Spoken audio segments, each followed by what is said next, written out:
Some songs didn't fade away, they just slipped through time. You don't hear them on playlists or the radio anymore, but the moment they play, it's like a memory hits you straight in the chest.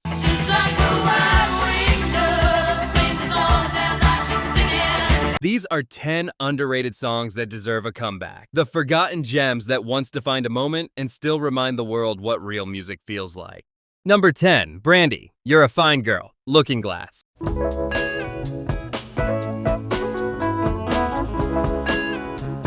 A barroom ballad disguised as a folk rock anthem. When this New Jersey band wrote it, they were just playing college clubs and telling stories.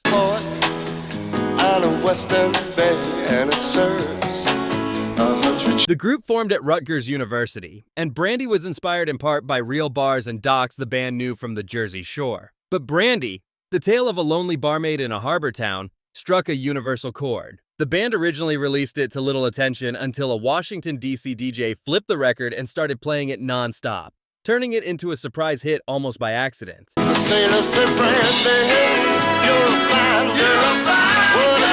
It hit number 1 on Billboard in '72 and then vanished, overshadowed by glam rock and disco, and Looking Glass never managed to score another hit on that level, making it a classic one-hit wonder. When the bars closed down, Brandy walks through a... For decades it slept, until Guardians of the Galaxy Volume 2 used it as a plot symbol for love and duty, building an entire emotional scene around its lyrics. After the movie, streams of the song jumped again, and songwriter Elliot Lurie said he was stunned to see checks and fan messages suddenly return decades later. Suddenly, a whole new generation fell for Brandy's story. There's a girl in this harbor town and she works. That soft, steady bass line and those melancholy harmonies still sound like salt air and regret. The kind of song that makes you stare out a window a little longer than you meant to. It's the rare hit that works as background yacht rock and as a miniature short story. 3 verses, 1 broken heart, and a chorus people still sing along to without even realizing how sad it really is. You're a fine girl, what a good wife you would be. Number 9, Drive the Cars.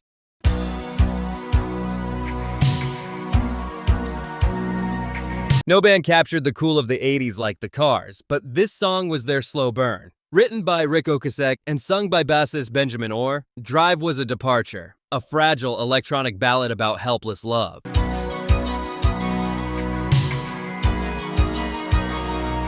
It was the 3rd single from their album Heartbeat City, and Ocasek specifically gave the lead vocal to Orr because he felt his softer tone fit the emotion of the song better than his own. Who's gonna tell you when?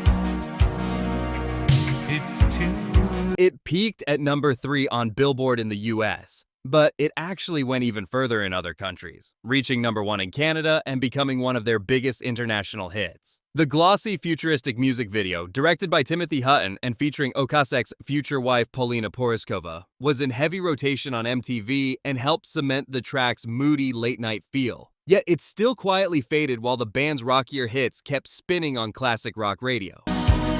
Who's gonna drive you home tonight? Then came Live Aid. During the Ethiopia famine montage, Who's Gonna Drive You Home Tonight played over the footage, and suddenly, the world stopped to listen. That pairing burned the song into people's memories and gave it a second life as a kind of global lullaby for loss and responsibility. It's still heart-stopping in its simplicity. 1 line, 1 voice, and the sound of loneliness you can drive through long after the tape is flipped.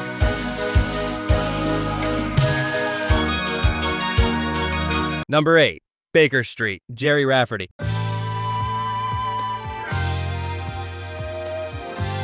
A saxophone solo so perfect it overshadowed everything else.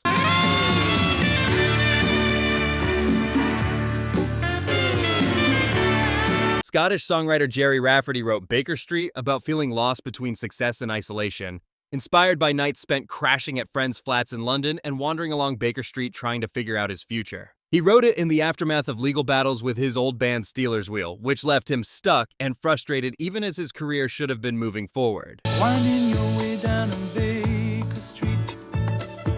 Raphael Ravenscroft's sax line, recorded in 1 take, became a soundtrack for urban melancholy and late-night radio. There's even a famous story that he was unhappy with his sax being slightly out of tune and thought it sounded rough, while listeners thought it sounded haunting and perfect. The song reached number 2 in America and became a staple of yacht rock and soft rock stations. But among critics and hip crowds, it was never considered cool. Used to think that it was so easy. You used to say that it was so... Rafferty, a private man who disliked fame, retreated further into the background as the track outlived him, famously turning down big tours and TV appearances. Today, it feels timeless. That slow, reflective groove captures exactly what it's like to walk home from a party you don't belong at, replaying conversations in your head while city lights blur around you.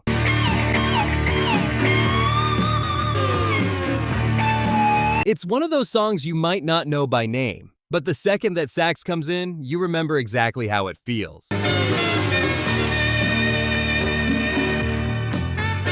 Number 7, Edge of 17, Stevie Nicks.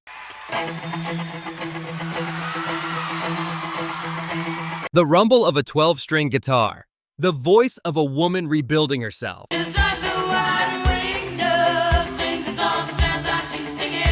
When Stevie Nicks released this on her solo debut Belladonna, it was overshadowed by Fleetwood Mac's Giant Shadow and more radio-friendly hits like Stop Dragging My Heart Around. But Edge of 17 was hers alone. Written after the death of John Lennon and her uncle, it carried two griefs at once and turned them into raw, relentless rhythm.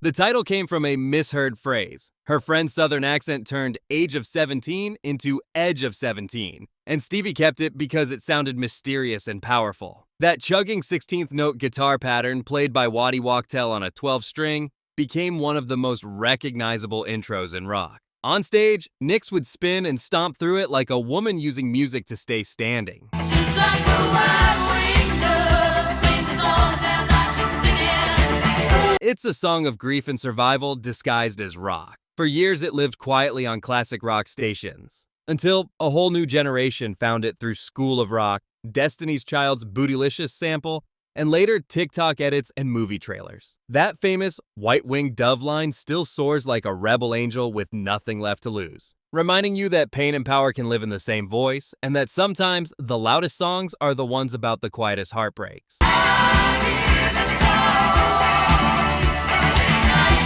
Number 6. Running on Empty, Jackson Browne.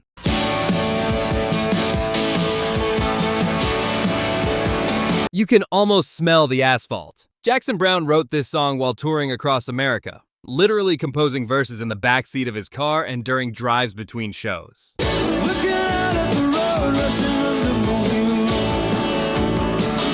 Unlike most live albums, the Running on Empty album was recorded entirely on the road, on stage, backstage, and in hotel rooms. So this track really is the sound of a life lived out of suitcases and tour buses. 65, I was 17, running up 101. It's half memoir, half confession, about living fast, aging young, and chasing meaning 1 mile at a time. The opening drum and piano groove feels like pulling onto a highway at dusk, somewhere between excitement and exhaustion. I don't know where I'm running now, I'm just running on. Though it peaked at number 11, its real legacy was cinematic. Used in films like Forrest Gump and Almost Famous, and in countless TV scenes showing cars, highways, or people at crossroads, it became a metaphor for every restless soul who's ever looked out a window and wondered what comes next. Looking back at the years gone by like so few. Browne once said he was writing about being tired and exhilarated at the same time, and you can hear both in every line. The thrill of movement and the weight of never stopping. That's exactly why this song still feels so alive. It sounds like motion you can't quite stop, the soundtrack for anyone who's ever run a little too hard for a little too long and isn't sure how to slow down.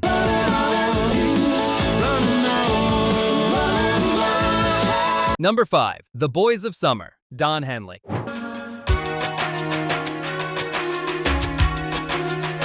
Some songs don't just play, they hang in the air long after they end. When Don Henley stepped away from the Eagles to go solo, he wasn't just chasing radio success, he was trying to understand time, aging, and what's left after the roar of stadium crowds dies down.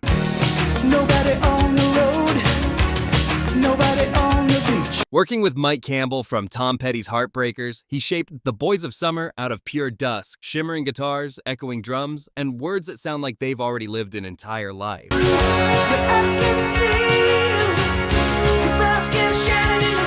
It isn't really a love song, it's a memory wrapped in music. That Deadhead sticker on a Cadillac says everything in one line. The Rebel bumper sticker now sitting on a symbol of comfort and status, youth and idealism colliding with adulthood and compromise. When Henley sings, "Don't look back, you can never look back," it feels less like advice and more like a man talking to himself, trying to let go of who he was while quietly mourning him. A little voice inside my head said, "Don't look back, you can never look back." The song reached number 5 on the Billboard Hot 100 and earned Henley a Grammy, but its real power lives beyond awards. The black and white video, Empty Beaches, Long Roads, Fading Summer Light, became one of early MTV's signature images. Yet the track doesn't show up as often today as some of the louder 80s hits. For those who remember it though, it's a small masterpiece of mood. It sounds exactly like late August, when the air is still warm, but you can already feel the season slipping away. Henley later said he was writing about getting older and holding on to the dream of youth, and you can hear that tension in every line. That's why the song still lands. The dream never fully leaves. It just fades at the edges like daylight. Beautiful right up to the last note. And every time that opening riff begins, you're suddenly back in your own version of that lost summer. The one you didn't realize was ending until it was already gone. Number 4, Tempted Squeeze.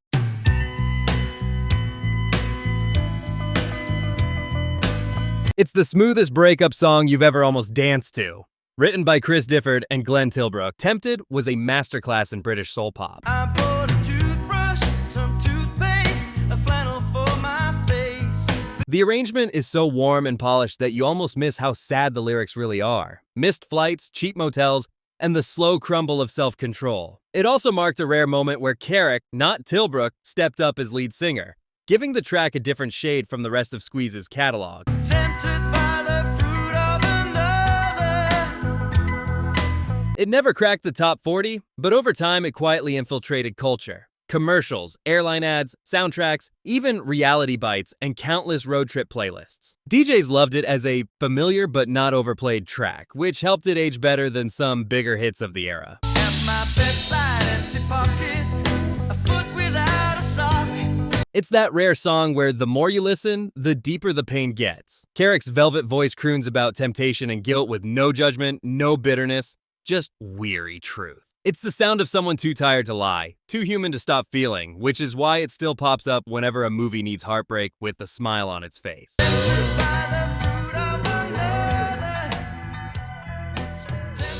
Number 3, Fade Into You, Mazzy Star.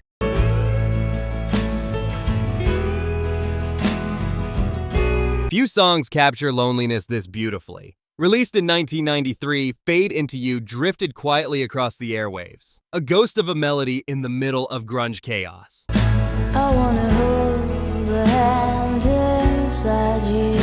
Hope Sandoval's voice barely whispers. David Roback's slide guitar glows like starlight, and suddenly the whole world feels like a dream you can't wake from. The song was part of their album, So Tonight That I Might See, which didn't explode on release, but slowly became a cult favorite.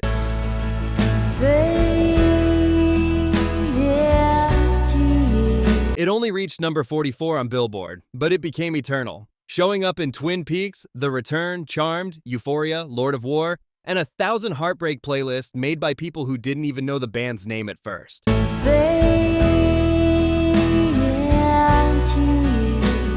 Musicians across genres cite it as an influence when they talk about mood and space in music. Sandoval once said, "I don't think people listen, they feel." And maybe that's why this song never needed fame. It already lived inside everyone who ever missed someone quietly, without knowing how to say it out loud.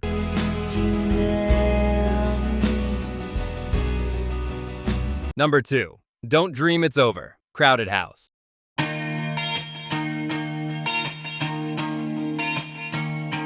There's something sacred about this one. Written by Neil Finn, it's one of those songs that sound simple until you really listen. There is freedom within. That fragile organ intro, the calm of his voice, and those words, they come to build a wall between us, feel just as relevant now as they did in 1986. It came from the band's self-titled debut album, and for many people, it was their first introduction to Crowded House's mix of melancholy and warmth. Hey now, don't dream it's over. It wasn't angry, it wasn't loud, it was wise. And in an era of excess, that quiet defiance made it unforgettable. Though it hit number 2 in the US, it still feels underrated. A song that connected hearts instead of headlines. Now I'm towing my car.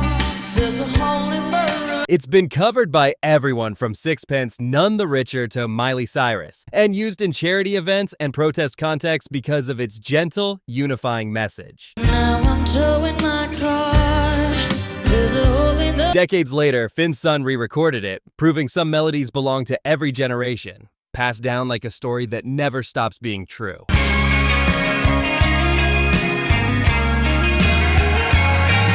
Number 1. Vienna, Ultravox.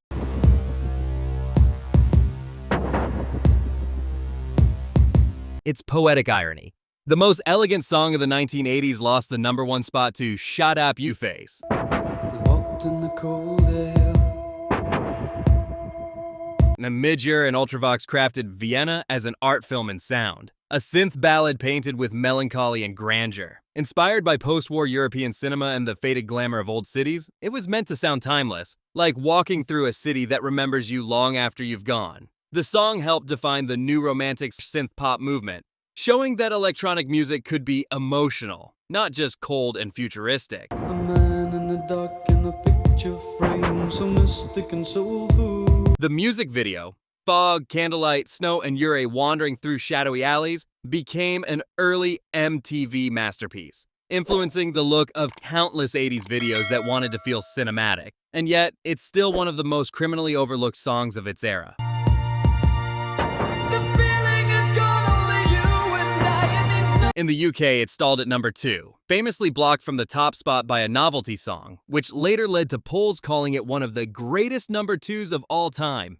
Years later, Gerry said, "We made something bigger than we knew how to understand." He was right. It's the sound of nostalgia itself. Graceful, tragic, and endlessly human. The kind of track that feels more like a memory than a song. means nothing to me. Music never really disappears. It just waits for the right moment. These songs don't demand attention. They earn it quietly. They slip back into our lives through old radios, film scenes, and memories we didn't know were still playing deep down. So if you felt something here, hit that like button, subscribe for more hidden gems, and I'll see you in the next one.